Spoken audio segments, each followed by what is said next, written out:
Watts. Carl Eugene Watts, born in 1953 and died in 2007, became known by the nickname Sunday Morning Slasher and is remembered as one of the most mysterious and brutal serial killers in U.S. history. He confessed to at least 13 murders as part of a plea deal in Texas, but many investigators believe the true number of victims may have been between 80 and more than 100. Most of his crimes occurred between 1,974 and 1,982 inches, Michigan, Texas, and several other states, leaving a chilling record in American criminal history. Watts was born in Texas and raised in an unstable household after his parents divorced early. As a child, he contracted meningitis, which left him with learning difficulties and made him a frequent target of bullying. From a young age, he displayed disturbing tendencies, cruelty to animals, antisocial behavior, and violent fantasies directed at women. Psychiatrists warned about his potential danger, but the legal system of the time had no means of intervention. In 1974, at just 20 years old, Watts began killing in Michigan. He typically stalked women in the early hours of Sunday mornings or when they were alone, attacking them either at home or on deserted streets. His victims were mostly white females between the ages of 14 and 44. Watts often used strangulation, stabbing, or blunt force, rarely involving sexual assault. He later explained that he killed for the thrill and because of an irresistible compulsion. After 1980, Watts moved to Texas and continued his crimes until his arrest in 1982, following a failed attack in Houston. During interrogation, he confessed to 13 murders, though investigators were convinced the real toll was much higher. In a controversial plea bargain, Watts avoided the death penalty by admitting guilt in exchange for a 60-year prison sentence and providing information to help locate additional remains and close unsolved cases. However, due to a loophole in Texas's early release laws, Watts was at one point eligible for parole far earlier than expected, sparking public outrage. To prevent his release, Michigan prosecutors reopened older cases. In 2004 and 2007, he was convicted of 2 murders in that state and sentenced to life in prison, ensuring he would never go free. On the 21st of September 2007, Watts died in custody from prostate cancer. His case highlighted systemic flaws, reliance on questionable plea bargains, legal loopholes that might have allowed a serial killer's release, and challenges in handling interstate investigations. From a criminological standpoint, Watts is often cited as an example of a compulsive killer, someone who murdered not for financial gain or sexual gratification, but to satisfy inner urges. This broadened the field's understanding of motives behind serial homicide. In both popular culture and legal studies, Watts is often overshadowed by names like Bundy or Gacy, yet his brutality and suspected victim count were no less staggering. His case stands as a sobering reminder that justice must always prioritize the value of human life, and that legal gaps must be closed to prevent similar tragedies in the future.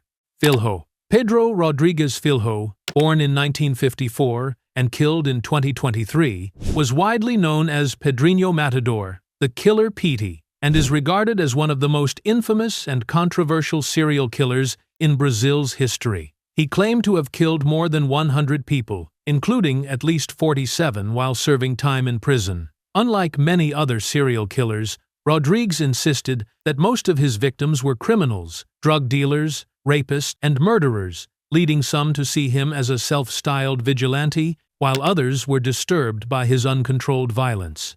He was born into a poor, unstable family in Santa Rita do Sapucaí, Brazil. Even before birth, he suffered trauma when his father kicked his mother's stomach, leaving him with a deformed skull. His childhood was marked by domestic violence, bullying, cruelty to animals, and early signs of antisocial behavior. At age 14, Rodriguez committed his first killings. He shot the deputy mayor of his town, believing the man was responsible for his father losing his job, and then killed a school guard accused of theft.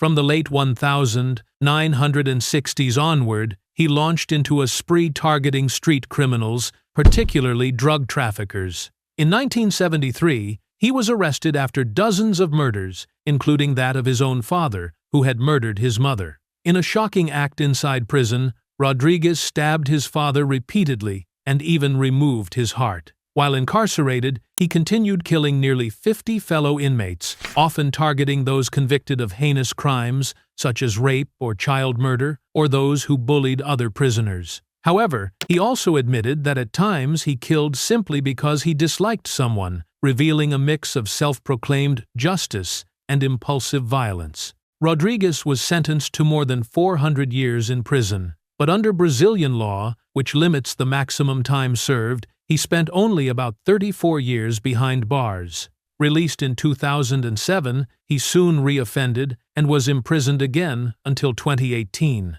His repeated releases sparked fierce debate in Brazil, as many viewed him as an irredeemable threat. His case exposed significant gaps in the legal system and raised questions about public trust in justice, with some portraying him as an avenger against evil, while others condemned the glorification of his violence.